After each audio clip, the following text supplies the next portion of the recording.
ओम शांति। आज 30 मार्च 2026। भाई बहनों, आज प्राणेश्वर बाबा की मुरली से मुख्य बिंदु बाप कहते हैं। क्या कहते हैं? मन मना भव। गीता का शब्द है भाई बहनों। कई बार बाबा मुरली में यूज करते हैं शब्द मन बना भव। बाप को याद करो, उनको याद करो, परंतु थ्रू तो इनके कहते हैं ना। शिव बाबा किसके थ्रू कहते हैं? ब्रह्मा बाबा के द्वारा। फिर नंबरवार रिगार्ड रखना होता है। रिगार्ड वही रखेंगे जो नंबरवार गद्दी पर बैठने वाले होंगे। आज बाबा ने मम्मा को भी याद किया है। मम्मा बाबा पहले बैठेंगे राजगद्दी पर, फिर उनको फॉलो करना है। बहुत प्रजा बनानी पड़े, पद भी बहुत ऊंचा है, डरने की कोई बात नहीं है। बाबा हम सबको ध्यान दिला रहे हैं कि डरने की कोई बात नहीं है, ऊंच पद पा सकते हैं।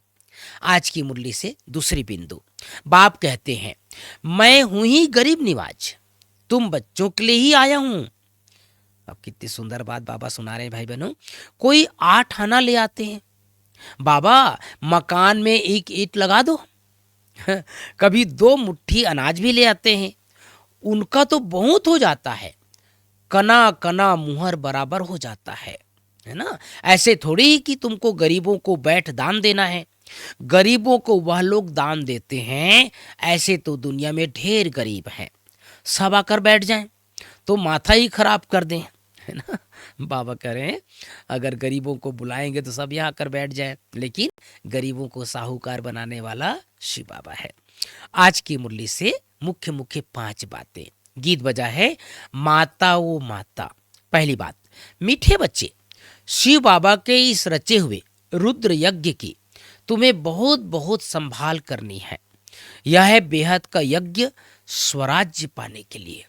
दूसरी बात, प्रश्न है इस रुद्र यज्ञ का रिस्पेक्ट किन बच्चों को रहता है? बहुत सुंदर प्रश्न है, याद रखना है सभी को। इस रुद्र यज्ञ का रिस्पेक्ट किन बच्चों को रहता है? उत्तर है जो इसकी विशेषताओं को जानते हैं। तुम्हें पता है इस रुद्र यज्ञ में हम कौड़ी से हीरे जैसा बनते हैं। इसमें सारी पुरानी दुनिया स्वाहा होती है। इस पुराने शरीर को भी स्वाहा करना है। कोई भी ऐसा बेकायदे कर्म ना हो जिससे यज्ञ में विघ्न पड़े। जब ऐसा ध्यान रहे तभी रिस्पेक्ट रख सकते हैं। आज प्यारे बाबा की मुरली में तीसरी बात, अपने इस रुद्र यज्ञ का बहुत बहुत रिस्पेक्ट रखना है। यज्ञ का वातावरण बहुत शुद्ध पावरफुल बनाने में सहयोगी बनना है। इसकी प्यार से संभाल करनी है। अपने पास कुछ भी छिपाकर नहीं रखना है। दिल साफ हो तो मुराद हासिल। इस यज्ञ की कौड़ी कौड़ी अमूल्य है, इसलिए एक कौड़ी भी व्यर्थ नहीं गंवानी है। इसकी वृद्धि में सहयोग देना है। आज प्यारे बाबा की मुरली में चौथी बात, वरदान। तीनों कालों को सामने रख हर कार्य में सफल होने वाले सदा विजयी भाव। तीनों कालों को सामने रख हर कार्य में सफल होने वाले सदा विजयी भाव।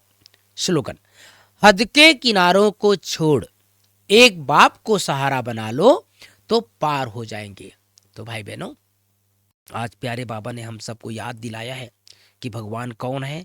अनेक टाइटल बाबा कहते हैं, कभी मैं धोबी हूँ, कभी लोहार हूँ, कभी सोनार हूँ। आज बाबा ने कहा मैं गरीब निवाज हूँ और गरीबों को साहूकार बनाता हूँ। बाबा के पास कोई कोई 8 आना ले आते हैं और महल दे देना बोलते हैं। कोई एक ईंट लगा दो बाबा को। तो बाबा ने आज कहा जो ऐसे ऐसे छोटे जो गरीब बच्चे भी आते हैं ना, वो अगर दिल से भावना पूर्वक बाबा के यज्ञ में लगाते हैं तो वो राजाई पद को प्राप्त कर सकते हैं। और बाबा ने आज बाबा और मम्मा दोनों को याद किया है। पहले नंबर की राजगद्दी पर कौन बैठेंगे? मम्मा और बाबा।